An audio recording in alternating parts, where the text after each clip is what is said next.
Light room photo editing series day 5. Light రూమ్లో linear gradient మరియు radial gradient అంటే ఏంటి?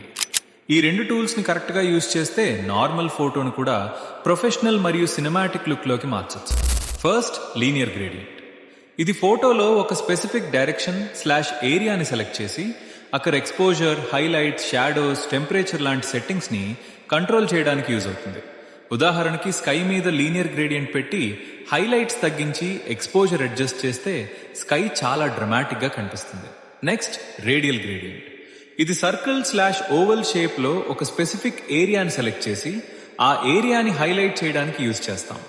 ఉదాహరణకి సబ్జెక్ట్ ఫేస్ చుట్టూ రేడియల్ గ్రేడియంట్ పెట్టి బ్యాక్గ్రౌండ్ని కొంచెం డార్క్ చేస్తే సబ్జెక్ట్ మీద ఫోకస్ ఆటోమేటిక్గా పెరుగుతుంది. సింపుల్గా గుర్తుపెట్టుకోండి, లీనియర్ గ్రేడియంట్ సమానం direction wise editing, radial gradient సమానం సబ్జెక్ట్/ఏరియా వైజ్ ఎడిటింగ్. ఈ రెండు టూల్స్ ని పర్ఫెక్ట్ గా యూజ్ చేయడం నేర్చుకుంటే మీ Lightroom editing next level కి వెళ్ళిపోతుంది. డే 6లో ఇంకా పవర్ఫుల్ లైట్ రూమ్ టూల్ తో కలుద్దాం. ఫాలో చేసి మిస్ అవ్వకండి.